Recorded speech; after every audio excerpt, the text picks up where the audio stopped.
हाँ तो प्यारे बच्चों, कैसे आप लोग? उम्मीद है कि आप लोग अच्छे होइएगा और मन लगा के पढ़ाई करते होइएगा। तो आज के इस क्लास में हम लोग देखने वाले हैं नॉन हिंदी कक्षा 10वीं का चैप्टर नंबर 2, जिसका नाम है प्यारे बच्चों ईदगाह। और इस चैप्टर में जैसे ईदगाह के बारे में वर्णन किया गया है, हमने वैसा ही बनाने का पूरा प्रयास किया है। आपके सामने है, वो आप देख सकते हो। यहाँ पे क्या है प्यारे बच्चों, तो ये है आपका ईदगाह और ये है नमाज पढ़ने की जगह।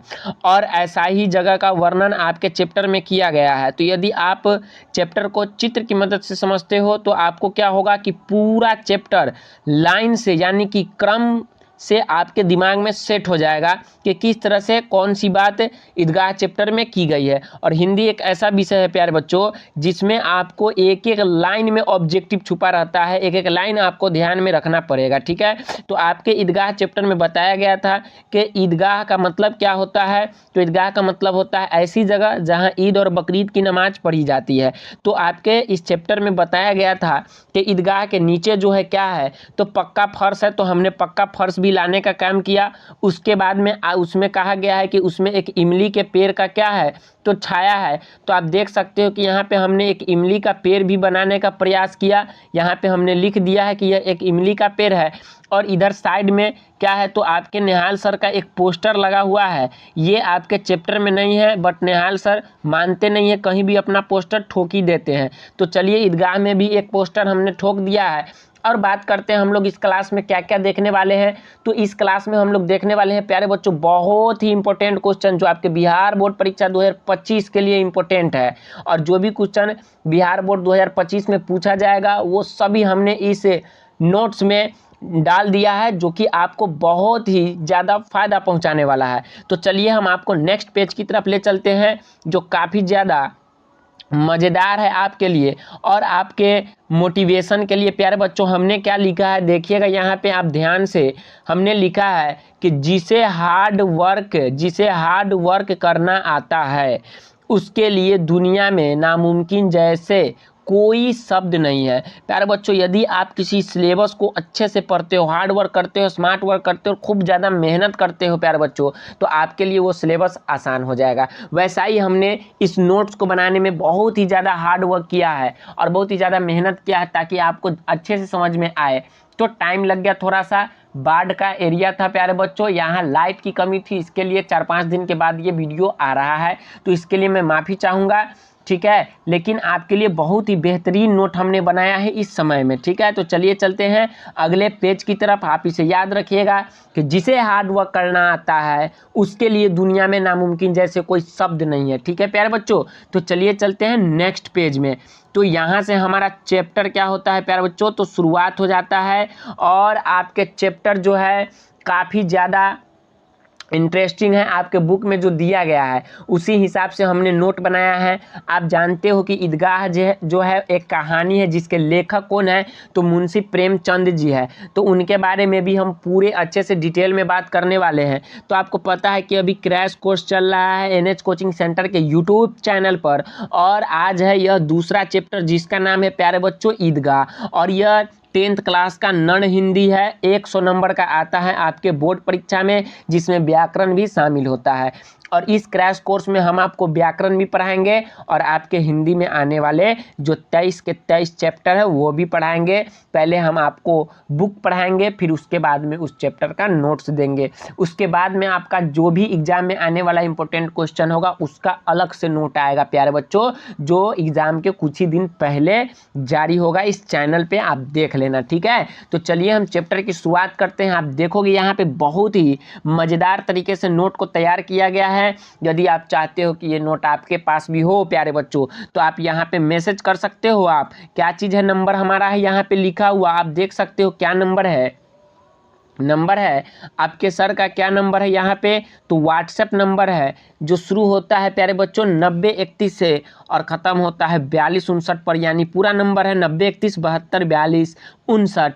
तो इस नंबर पे यदि आप मैसेज करोगे कि सर हमें PDF चाहिए, तो आपको बिना किसी शुल्क लिए प्यारे बच्चों फ्री में व्हाट्सएप पर सेंड कर दिया जाएगा। और इससे आप लोग आराम से अपने बोर्ड परीक्षा की तैयारी करोगे।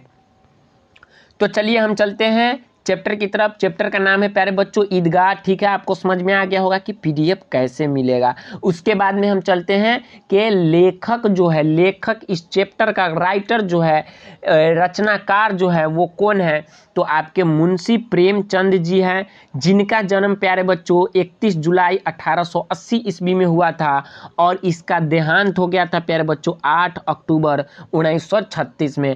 ये आपके मुंशी प्रेमचंद जी है, बहुत ही फेमस राइटर है प्यारे बच्चों, इनको कौन नहीं जानता है।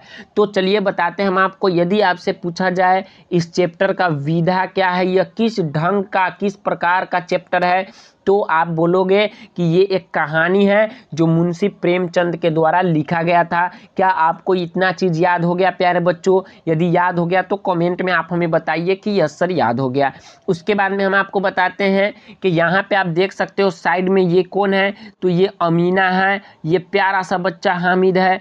तो आप देख सकते हो हामिद और अमीना एक साथ है। तो हम आपको इस चैप्टर में इन्हीं के बारे में पूरा कहानी बताने वाले हैं और जितने भी इम्पोर्टेंट ऑब्जेक्टिव है प्यारे बच्चों वो भी हम बताने वाले हैं। फिलहाल आप नोट देखो कि किस तरह से मेहनत करके आप के लिए जो है इस नोट को तैयार किया गया है। तो बस आप लोग क्या कीजिए कि एक बार चैनल को सब्सक्राइब कर लीजिए और वीडियो को लाइक करके अपने दोस्तों में शेयर कर दीजिए, ठीक है प्यारे बच्चों। चलिए हम चलते हैं नेक्स्ट पेज की तरफ, जो कि किनसे रिलेटेड है। तो वो रिलेटेड है प्यारे बच्चों किनसे, तो प्रेमचंद जो राइटर है इस चैप्टर के, उनसे। प्रेमचंद के बारे में आप इतना बात याद रखना कि यदि आपसे पूछे कि बताइए प्रेमचंद कौन है, तो आप बताना कि प्रेमचंद बहुत ही ज़्यादा प्रसिद्ध उपन्यासकार और कहानीकार है। उपन्यासकार और क्या है, तो कहानीकार है।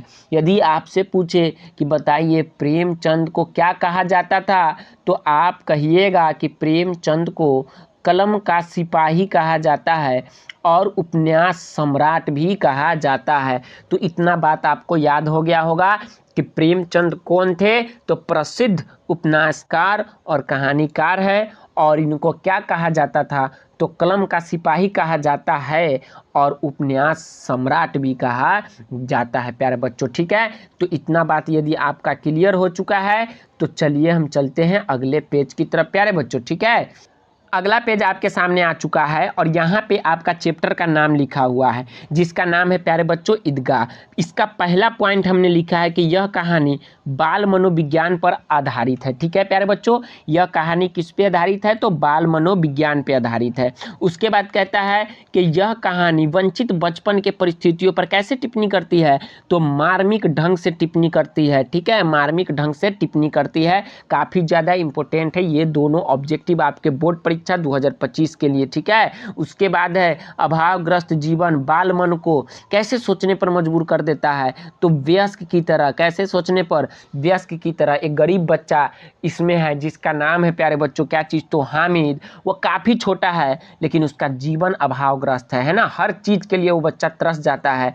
वो बच्चा नहीं बल्कि वयस्क की तरह सोचता है और ऐसा सोचता है जैसे मानो कि कोई एक अच्छे अक्ल वाला यानी कि एक उम्रदराज आदमी ये चीज़ को सोच रहा है। मतलब यह कि अभावग्रस्त जीवन बाल मन को कैसे सोचने के लिए मजबूर कर देता है, तो वयस्क की तरह, ठीक है प्यारे बच्चों।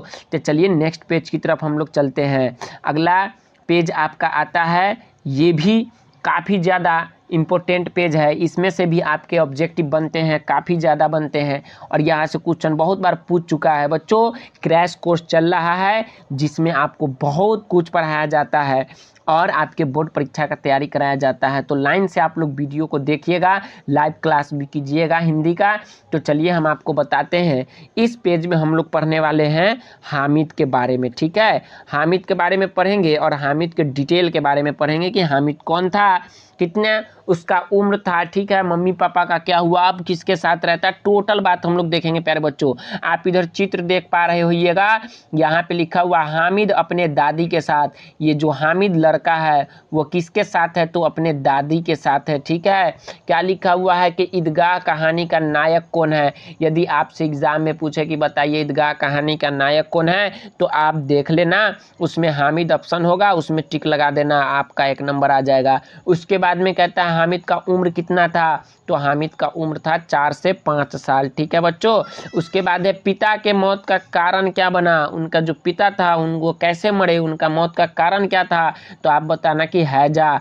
ठीक है, हैजे के कारण उनके पिताजी का मौत हो गया।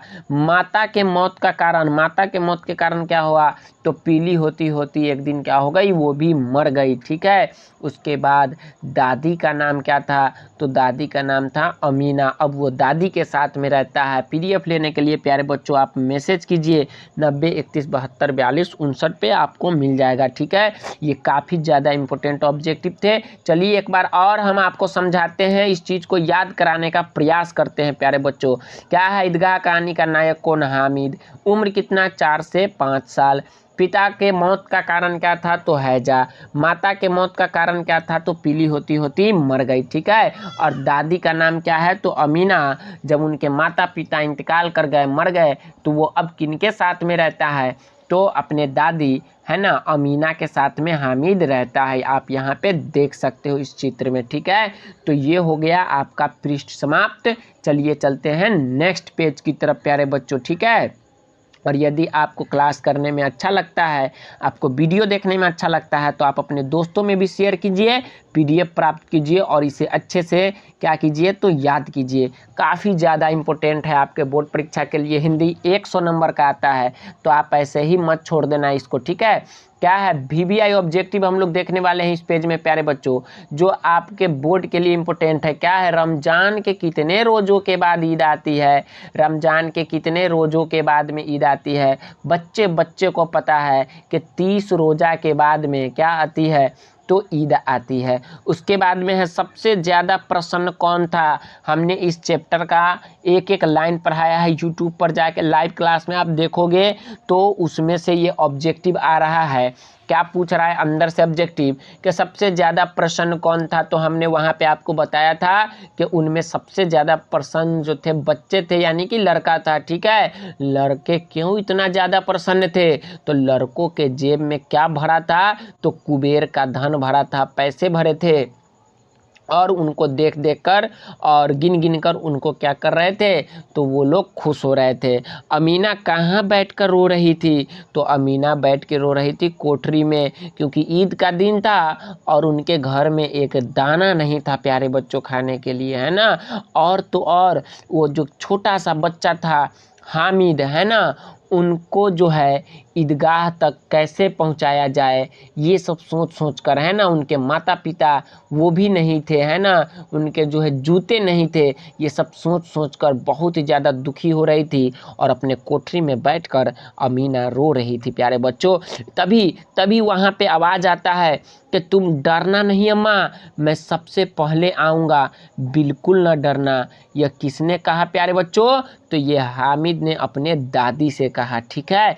तो ये ऑब्जेक्टिव थे वीवीआई आपके बोर्ड परीक्षा के लिए, जो बहुत ही ज़्यादा इंपॉर्टेंट है प्यारे बच्चों। 100% आप इसे अच्छे से याद करके एग्जाम देने जाना, आपको बहुत ही ज़्यादा बेनिफिट होगा इस पीडीएफ के मदद से। ठीक है प्यारे बच्चों।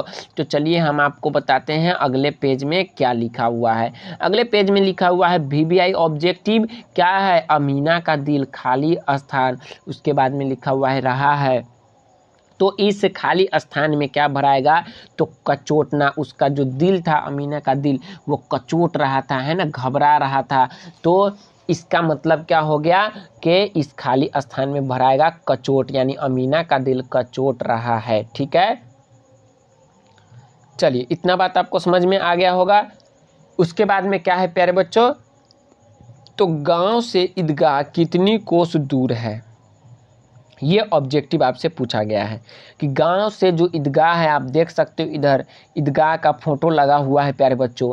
तो गांव से ईदगाह कितनी कोस दूर है, तो 3 कोस दूर है, ये आपके चैप्टर में कहा गया है। ठीक है। उसके बाद में है लड़का जब ईदगाह के लिए जाता है तो कंकरी उठाकर किस पेड़ पर निशाना लगाता है, तो आपके ऑप्शन में रहेगा आम के पेड़ पर, जामुन के पेड़ पर, इमली के पेड़ पर या फिर लीची के पेड़ पर। तो आप कहना कि आम के पेड़ पर वह निशाना लगाता है।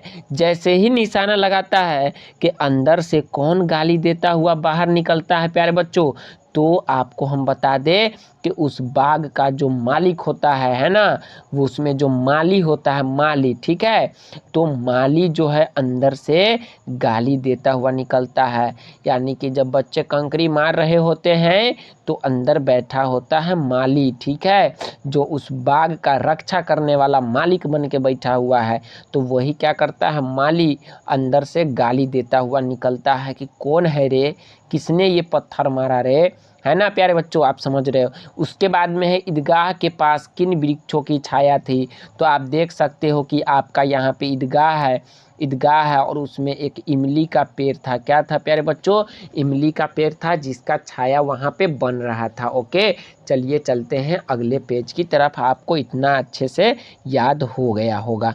अगला पेज में देखिए काफ़ी ज़्यादा रोचक लग रहा है, क्या है इसमें। तो हम लोग बात करने वाले हैं इस पेज में, तो हामिद के दोस्तों के नाम जानने वाले हैं कि हामिद के कौन कौन से 4 दोस्त थे और उनका नाम क्या था, और उन्होंने मेले में किस तरह से लड़ाइयाँ किया, बात किया या घूमा, क्या किया बच्चों मेला में, वो सब हम आपको बताने वाले हैं। तो हामिद के 4 दोस्त जिसका नाम था मोहसिन, नूर, महमूद और सम्मी। आप जो है इनका नाम जरूर सुना होगा, ठीक है, जब चैप्टर आपने पढ़ा था तब। क्या है यहाँ पे कि मोहसिन मेले में कौन सी मिठाई खरीदता है। आप देख लो बच्चों, यहाँ पे मिठाई का दुकान है, इधर मिठाई वाले अंकल है और मेला लगा हुआ है बहुत ही तगड़ा। और यहाँ पे देखो आप, इनका जो है हामिद इधर अकेला खड़ा है लड़का, ठीक है, छोटा सा लड़का है, और इधर उनके 4 दोस्त है जिनके सभी के हाथों में अलग अलग प्रकार के मिठाई है। लेकिन उसमें से एक दोस्त ऐसा था, मोहसिन जिसका नाम था, उन्होंने क्या खरीदा था प्यारे बच्चों, तो वो खरीदा था मिठाई जिसका नाम था रेवड़ी, यानी कि रेवड़िया, ठीक है। और देखो आगे क्या है कि जैसे कहता है मोहसिन कहता है किसको, हामिद को कहता है, ले हामिद रेवड़ी खा, ले हामिद रेवड़ी खा। तभी जो है हामिद जो है अपना हाथ आगे बढ़ाता है खाने के लिए, लेकिन बच्चे जो है इतने त्यागी नहीं होते। मोहसिन क्या करते हैं, रेवड़ी को लेकर फटाक से अपने मुंह में रख लेते हैं और उसे खा जाते हैं। तब क्या होता है, हामिद जो है ललचाता हुआ रह जाता है, वह रेवड़ी नहीं खा पाता है। मोहसिन जो है उसे ललचा कर खा जाता है। जैसे ही वो खा जाता है, बस तालियां बजा बजा कर सब हंसने लगते हैं। तो वो हंसने वाले कौन होते हैं, तो उनके दोस्त महमूद, नूर और सम्मी। तो आपका क्वेश्चन पूछेगा आपके बोर्ड परीक्षा में, क्या पूछेगा कि बताइए तालियां बजा बजा कर कौन हंस रहा था। तो आप कहना महमूद, नूर और सम्मी, ये तीनों के तीन क्या कर रहे थे, तो हामिद पर तालियां बजा बजा कर हंस रहे थे कि रेवड़िया जो है तुमको नहीं दिया नहीं दिया, खा गया खा गया, ठीक है। और उसके बाद में देखते हैं आगे क्या कहता है। मेले में कौन खिसिया जाता है, जब इतना सारा बात सुनता है, उनका दोस्त जो है उनको चिढ़ा रहा था, तो हामिद जो है खिसिया जाता है। तो आपसे एग्जाम में पूछेगा बताइए मेले में कौन खिसिया जाता है, आप कहना कि हामिद खिसिया जाता था, ठीक है। उसके बाद में है मिठाई के दुकान के बाद किस चीज़ की दुकान थी। आप देखते हो यहाँ पे मिठाई की दुकान है, लेकिन इसके जस्ट आगे लोहे की दुकान थी, ठीक है। वहाँ बच्चों के लिए कोई ज़रूरी का चीज़ नहीं था, फिर भी हामिद वहाँ पे जो है रुक जाता है, क्योंकि उन्हें जो है कुछ लेना था। अब देखो हम लोग बात करते हैं यहाँ पे किस चीज़ के बारे में, पैसा वाला जो सवाल होगा बच्चों, पैसों वाला सवाल, वो भी आपके बोर्ड परीक्षा में आएगा। तो इस चैप्टर से, ईदगाह चैप्टर में कुछ पैसों की बात हुई है, तो चलिए हम बात कर लेते हैं उन पैसों के बारे में, ठीक है। तो क्रैश कोर्स चल रहा है और उसके बाद में नॉन हिंदी है कक्षा 10वीं का, तो आप यहाँ से ऑब्जेक्टिव बहुत ज़्यादा बना सकोगे, तो इसलिए आप इस कोर्स को, इस क्रैश कोर्स को पूरा जरूर करना। ओके, चलिए उसके बाद हम आपको बताते हैं प्यारे बच्चों, आप इधर देखोगे ये 3 पैसा है, ये 2 पैसा है, ये बहुत सारा पैसा एक साथ में रखा हुआ है, ठीक है। तो पैसा क्या होता है आपने देख लिया, ठीक है। उसके बाद में क्या है यहाँ पे कि हामिद के पास कितने पैसा था, तो हामिद के पास 3 पैसा था, ऐसा पैसा था 3, ठीक है, 3 पैसा था, यही था उनके पास 3 पैसा, ठीक है। उसके बाद में है मोहसिन के पास कितने पैसा था, तो मोहसिन के पास था 15। देखो प्यारे बच्चों बहुत सारा पैसा था मोहसिन के पास, है ना। और महमूद के पास भी बहुत सारा था, यानी कि 12 पैसा था। उसके बाद में है सभी खिलौने कितने पैसों के था, तो सभी खिलौने जो थे वो 2 पैसों का था, ठीक है। खिलौना जो था प्यारे बच्चों वो 2-2 पैसे के थे, आपको याद होगा जब हमने पढ़ाया था। उसके बाद में हामिद ने चिमटा कितने पैसे में लिया, तो हामिद ने चिमटा 3 पैसों में लिया था, ये आप याद रखना, ठीक है। चलिए अब चलते हैं हम लोग अगले पेज की तरफ। अगला पेज में हमारा क्या आता है वो देखते हैं और आपको हम बताते हैं कि क्या इम्पोर्टेंट है आपके बोर्ड परीक्षा के लिए। ओके चलिए प्यारे बच्चों, तो आ गया आपका अगला पेज और बिहार मैट्रिक परीक्षा 2025 के लिए प्यारे बच्चों ये सारे ऑब्जेक्टिव सेट किए गए हैं।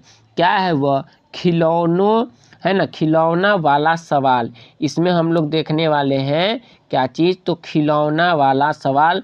ये भी आपके बोर्ड परीक्षा में काफ़ी बार पूछा जा चुका है और पूछने की उम्मीद है। कहता है कि नूर जो है, नूर है ना, नूर कौन सा खिलौना लेता है, तो वकील लेता है। आप प्यारे बच्चों इसे याद रखना। मोहसिन कौन सा खिलौना पसंद करता है, तो भिश्ती।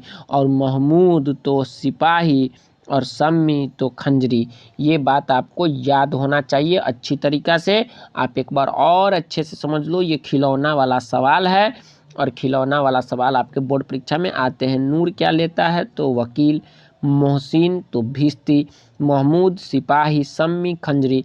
आप इधर चित्र में देख सकते हो, ये आपका नूर है जो वकील लिए हुआ है, मोहसिन है ये भिश्ती लिए हुआ है, और यहाँ पे महमूद है जो सिपाही लिए हुआ है, और यहाँ पे आपका सम्मी खड़ा है खंजरी लेकर, और प्यारा छोटा सा बालक हामिद अपने दादी के गोद में बैठकर कंधे पर देखो आप इस तरह से चिमटा लिए हुआ है। क्या लिए हुआ है, तो चिमटा लिए हुआ है। आपसे बोर्ड परीक्षा में ये क्वेश्चन पूछेगा कि सभी खिलौने किस चीज़ के बने थे, तो आप कहना है कि मिट्टी के बने थे, ठीक है। आप कहना है कि मिट्टी के बने थे। तो यदि आप बिहार मैट्रिक परीक्षा 2025 में देने वाले हैं तो आपके लिए ये जो ऑब्जेक्टिव है प्यारे बच्चों, ये जो नोट है काफ़ी ज़्यादा बेनिफिट आपको पहुंचाने वाला है, इतना आप समझ लेना। ओके चलिए चलते हैं नेक्स्ट पेज की तरफ प्यारे बच्चों। आप यहाँ पे देख पा रहे होइएगा कि यहाँ पे हामिद जो है अपने दादी को चिमटा देने का प्रयास कर रहा है। मेले से लड़का अभी अभी आया है चिमटे को लेकर। तो चलिए हम आपको ले चलते हैं अगले पेज की तरफ। आपने देख लिया इसको, ठीक है। उसके बाद प्यारे बच्चों एक बहुत बड़ा क्वेश्चन है आपके लिए। क्या है कि हामिद जो है, हामिद ने चिमटा क्यों लिया था, सबसे बड़ा क्वेश्चन है कि हामिद ने चिमटा क्यों लिया था। तो आप देख पा रहे होइएगा कि ये हामिद है और ये उसका जो है क्या है, तो दादी जी है। और दादी जब जब रोटी पकाती थी, आप देख लो इधर तवे रखा गया है, ठीक है, तवे पे रोटी पकाती थी तो इनका हाथ जल जाता था। तो हाथ ना जले इसके लिए वो क्या लाता है, तो चिमटा लेकर आता है। जैसे ही हामिद कहता है कि दादी आपका हाथ जो है रोटी पकाते समय जल जाता है, इसलिए हमने आपके लिए चिमटा लेकर आया, तो फ़ौरन उसे गले से लगा लेती है और बहुत ज़्यादा प्यार करने लगती है अपने पोते से, है ना, हामिद से।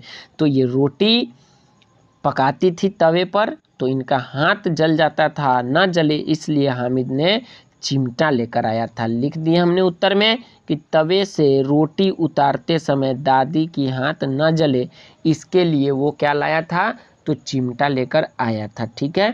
चलिए अगले पेज में हम लोग चलते हैं और अगला पेज आपका है VVI ऑब्जेक्टिव, ठीक है। क्या है ऑब्जेक्टिव, पहला ऑब्जेक्टिव है आपके लिए कि नमाज खत्म होने के बाद लोग आपस में क्या कर रहे थे, तो लोग आपस में गले मिल रहे थे। क्या कर रहे थे, तो गले मिल रहे थे। उसके बाद दूसरा ऑब्जेक्टिव है कि मेरा बच्चा अम्मा के लिए चिमटा लाया है, यह विचार किसके मन में आया था, तो यह विचार आया था हामिद के मन में। प्यारे बच्चों किसके मन में आया था, तो यह विचार आया था हामिद के मन में।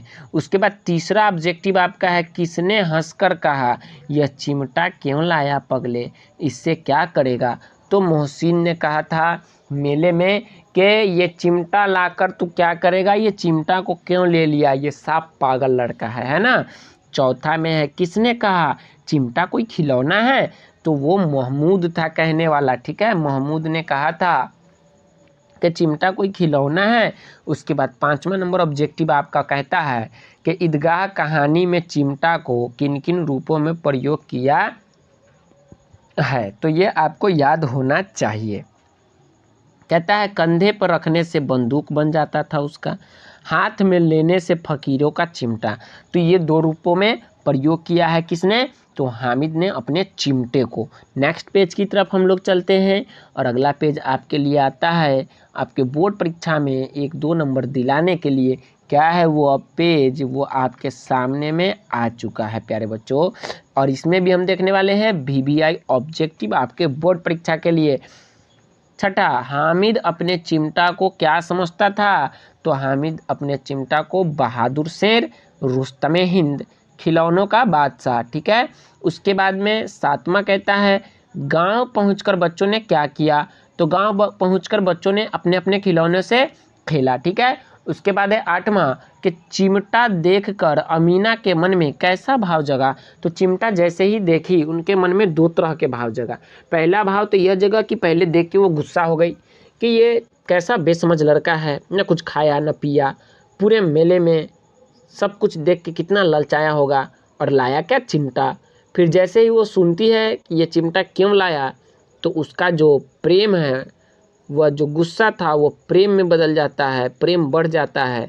और क्या लिखे हमने कि स्नेह के अतिरिक्त से मन गदगद हो गया, और जैसे ही उसका प्रेम बढ़ता है तो मन उसका गदगद हो जाता है प्यारे बच्चों, बहुत ही ज़्यादा खुश हो जाती है, ठीक है।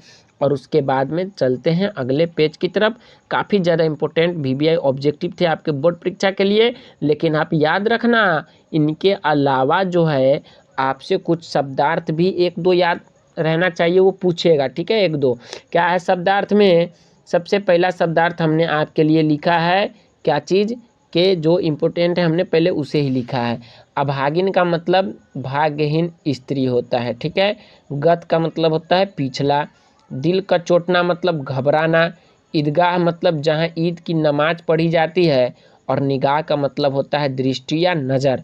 और भी शब्दार्थ है आपके लिए, काफ़ी ज़्यादा लंबा चैप्टर था इसलिए इसमें शब्दार्थों की संख्या कुछ ज़्यादा ही है, तो हमने सिर्फ इम्पोर्टेंट लिखा है। प्रदीप्त का मतलब क्या होता है, जला हुआ, पोथा मतलब मोटी किताब, गदगद मतलब अत्यंत प्रसन्न, और ठोस मतलब क्या होता है प्यारे बच्चों, तो मजबूत। तो आपको ये याद हो चुका होगा, तो आपको समझ में आ गया होगा कि ईदगाह कहानी जो है कितना ज़्यादा इम्पोर्टेंट था। तो हमने सभी को एक जगह कर दिया है, आप बस इसको पढ़कर अपना तैयारी कीजिए। ओके, थैंक यू प्यारे बच्चों, आपने इस वीडियो को पूरा देखा।